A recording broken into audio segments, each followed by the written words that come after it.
non-famous person. This is May. May was born in 2003.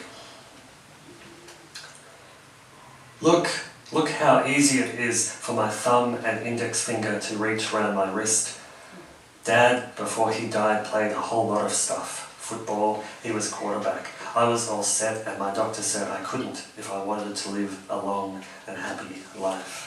Mum gave me piano lessons. I tried for a while, but there was too much noise outside and sunshine. I don't have it that bad. I'll just learn to live with it because there's nothing I can do about it, so why be upset? But yeah, I'll put a brick on my head to make my stuff stop growing. I'm only 13. My friends are totally incredible. They act like there's no difference between me and them. Nowadays, I'll walk up to anyone with my kind of features and ask if they've heard of it. Some people tell me I look just like him, but people say a lot of things, don't they?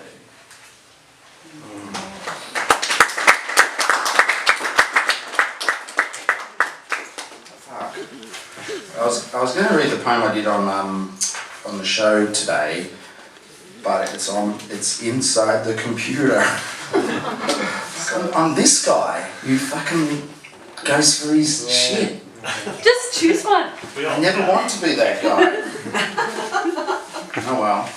And yet here we are. Here we are. Shut up, Will. The watering can. I've been watering the television for days now, but it's still dying. Not even the blood and bone helped. I guess there's already enough of that in there. It's crazy to think that some things don't like water. I put my hand into the watering can, and if I flip out rolls in my head, then I'm covered by water and my hand is dry. When I watered the plant, I stuck my hand in the soil and I grew there for days. The wriggling roots of my fingers soon attracted worms. It was the worms who told me there's something else growing in this room. I removed my hand from my soil and rubbed the fresh dirt across my belly. The matches. Look at them there. They all want to be famous. They crowd the exit hoping to be next. They're not done. They do realise it won't last long. But sometimes friction is worth it. That's how planets are born. I hold a match in my hand and I flip it in my head. Then there's a small rough red ball just off the coast of my fingertips while I stand in a sleeping bag of fire. There's something rising. The mobile phone. I speak with everybody on earth at the same time, everybody that can afford it. For those that can't speak, my hands invent another language. And the first words they spell are, sorry, I can't talk right now. I really want to tell you something in this room, but I can't remember where my mouth is. If you want to talk to me, then tie a note around your phone and throw it through my window. I like words with weight. The book. If I burn you, you only come back bigger and stronger than ever before. I eat the pages of TV guides so my baby will be bored of television before it ever sees one. I mulch old poetry books so that all the plants are well read. Write it on a leaf, it's faster. Birds sit on the telephone lines like commas. Don't speak too fast on the phone or I'll feel unloved and fly away. But television.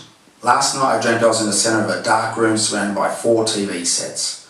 One of them claimed to be Jesus, one of them claimed to be Paris Hilton, one of them claimed to be Michael Caine, and one of them claimed to be the type of margarine that can really change your life. In a way that you can only do in dreams, I watched myself reaching through the window for a remote like an angel reaching for a pickaxe. And finally, the pregnant woman. I am at the top of the food chain here, but I'd rather we were daisies. My pollen is taken on a shape of wonderful proportions, so I whisper, I love you, into all the pillows in the house. I mail my regrets to last week, and in the garage I destroy the time machine. Building a ballet star from cosmic dust and divine diagrams isn't easy, but neither is dating once you're past 30. My rooms are full of lemonade and millions of bubbles, but only one of them will carry you outside. So wake me up with a kiss when you arrive.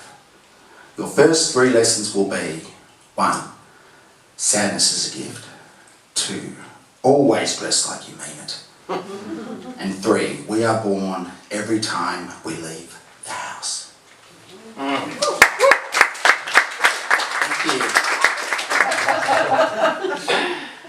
Sometimes the reading is something of a chore, and there are many great poets I find boring, inscrutable, long-winded, and painful to read.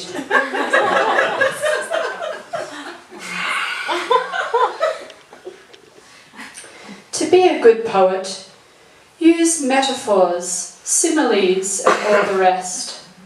Allude to Greek mythology, or make an obvious and safe comment on contemporary society.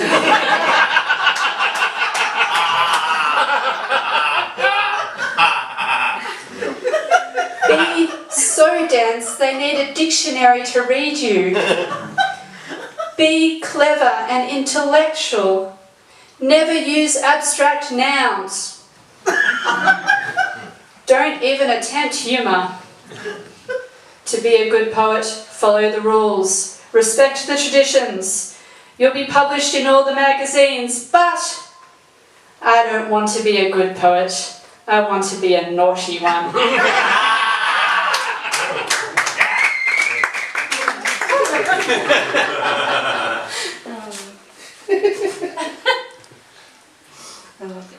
Alright. Last humans.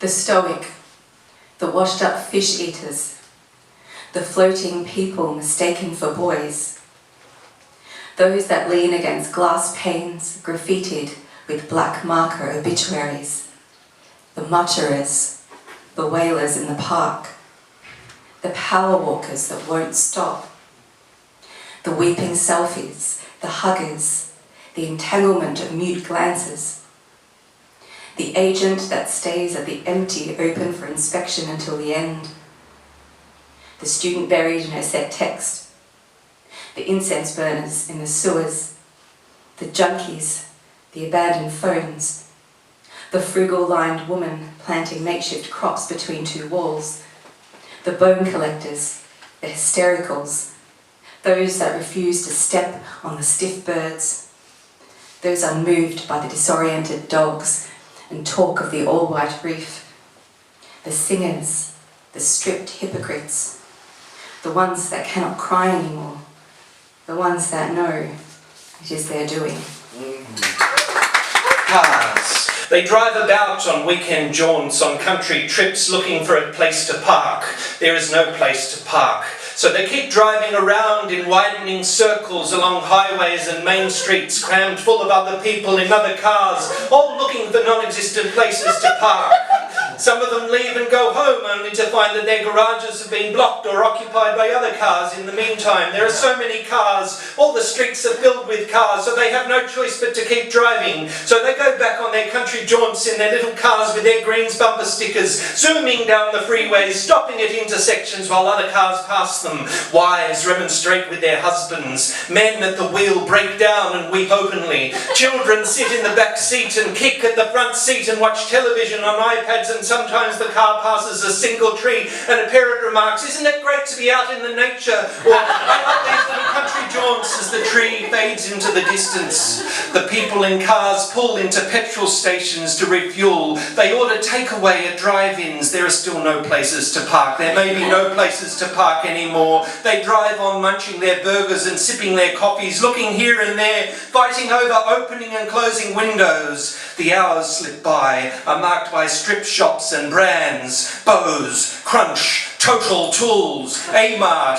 They flick by store, brand by brand, name by name, vivid in the dwindling light. And then it is night and they do not know where they are. Sleep is uncomfortable and brief. The names take on a flickering, hallucinogenic quality in the darkness. Sheen, Bond, Land, Sex, Mart, Lieb, Mac.